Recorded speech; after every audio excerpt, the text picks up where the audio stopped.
Retailleau, votre réaction aux propos de Benjamin Griveaux qui pointe des contre-vérités dans le rapport de la commission d'enquête? Qu'il le démontre.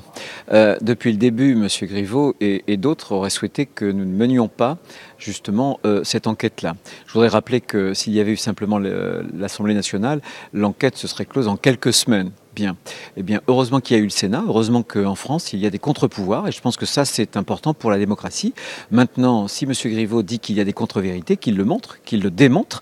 Ce que savent les Français désormais, c'est qu'au cœur de l'Élysée, on a eu un individu qui avait un certain nombre de relations avec des oligarques russes. Voilà, pour des gros contrats.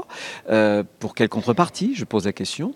Ce que l'on sait aussi désormais, c'est que cet individu utilisait des documents, en tout cas des passeports diplomatiques pour rencontrer des chefs d'État. Est-ce que tout cela est normal? Bien sûr que non. Donc notre travail à nous, c'est la manifestation de la vérité, c'est de faire en sorte qu'il y ait des recommandations qui soient faites pour que la sécurité au plus haut niveau de l'État soit mieux assurée et pas assurée par des gens qui ne sont ni policiers ni gendarmes. Justement, dans cette affaire, est-ce que vous pensez que c'est l'affaire d'un individu ou c'est tout un système qui a dysfonctionné? Le risque, évidemment, c'est qu'on fasse payer, comme d'habitude, les lampistes. Bien. Si M. Benalla était au cœur de la sécurité du président de la République, c'est bien parce qu'il avait été recruté. Nous, ce que l'on souhaite éviter à l'avenir, c'est que de telles erreurs puissent se reproduire. Je voudrais vous faire réagir à une déclaration que vient de faire à l'instant la garde des Sceaux Nicole Belloubet, qui estime que dans cette commission d'enquête et ce rapport, on n'est pas tout à fait dans le respect de la séparation des pouvoirs. Votre réaction? Ma réaction, c'est qu'on voit bien que l'Élysée organise la montée en puissance d'un certain nombre de personnalités qui sont liées à M. Macron. On voit 2 ministres, on voit aussi mon homologue à l'Assemblée nationale qui préside le groupe En Marche, mais ça ne nous fait pas scier du tout. Vous savez, nous, on a des règles. Nous avons fait condamner, il y a quelques mois, justement par parjure, un professeur de médecine, dans les mêmes conditions. Alors, il n'y a pas de poids, de mesure. Nous avons des règles et nous essayons de les observer. C'est tout, de façon très très rigoureuse. Mais je pense qu'il faut des contre-pouvoirs en France. Alors ensuite, qu'on nous démontre s'il y a vraiment des contre-vérités.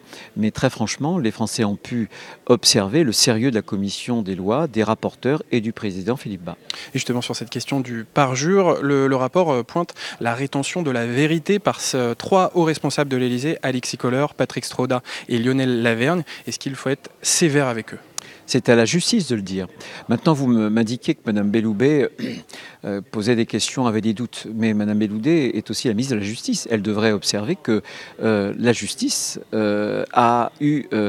y a partir, si j'ose dire, avec M. Benalla, il y a eu une rétention provisoire et on a appris en début d'après-midi qu'il y avait sans doute des entraves à la manifestation de la vérité. Donc je pense qu'il faut que les uns et les autres puissent se calmer, il faut être serein.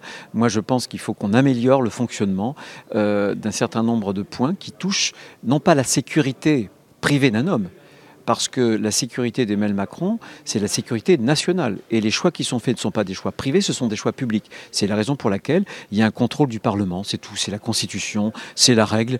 Personne ne peut, si j'ose dire, y échapper. Donc il faut se calmer et appliquer les règles. Tout simplement, voilà. Je ne vois pas pourquoi on aurait fait condamner un professeur de médecine parce qu'il aurait menti sous serment et que d'autres, parce qu'ils sont puissants ou parce qu'ils sont bien placés, ne mériteraient pas le même traitement. On est totalement étranger à ce genre de considération.